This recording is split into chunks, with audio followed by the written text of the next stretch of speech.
Welcome back. Preliminary exam കഴിഞ്ഞിട്ടുള്ള ആദ്യത്തെ study വ്ലോഗാണിത്. പക്ഷെ പഠിച്ചു തുടങ്ങുന്നതിന് മുമ്പ് എത്ര മാർക്ക് കിട്ടിയെന്നറിയണ്ടേ? അപ്പോൾ ആദ്യം തന്നെ മാർക്ക് കാൽക്കുലേറ്റ് ചെയ്തുകൊണ്ടാണ് തുടങ്ങിയത്. സെക്കൻഡ് സ്റ്റേജിൽ എനിക്ക് GK കുറച്ച് എളുപ്പമായിട്ട് തോന്നി. പക്ഷെ മാത്സും ഏറ്റവും ടഫ് മലയാളമായിരുന്നു. മലയാളത്തിൽ എനിക്കിങ്ങനെ വളരെ സ്കോർ ചെയ്യാനൊന്നും പറ്റിയിട്ടില്ല. ആകെ 3-4 ക്വസ്റ്റ്യൻ എഴുതിയിട്ടുള്ളൂ, അതിലും കൂടുതൽ നെഗറ്റീവായിരുന്നു. അപ്പോൾ മലയാളത്തിൽ നിന്ന് പ്രത്യേകിച്ച് മാർക്കൊന്നും സ്കോർ ചെയ്തിട്ടില്ല. പിന്നെ ഇംഗ്ലീഷ് നല്ല എളുപ്പമായിരുന്നു, അതിന് അത്യാവശ്യം സ്കോർ ചെയ്തിട്ടുണ്ട്.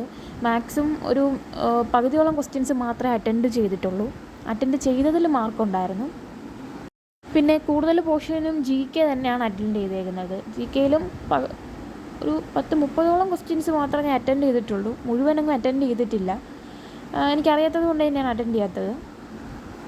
മാർക്കൊക്കെ കാൽക്കുലേറ്റ് ചെയ്തതിന് ശേഷം ടെക്നിക്കൽ എക്സാമിന് വേണ്ടി പഠിച്ചു തുടങ്ങുകയാണ്. അതിന് വേണ്ടിയുള്ള മൈൻഡ് മാപ്പും പഴയ +2ൻ്റെ നോട്ട്സൊക്കെ പൊടി തട്ടി എടുത്തിട്ടുണ്ട്. അപ്പോൾ ബൈ.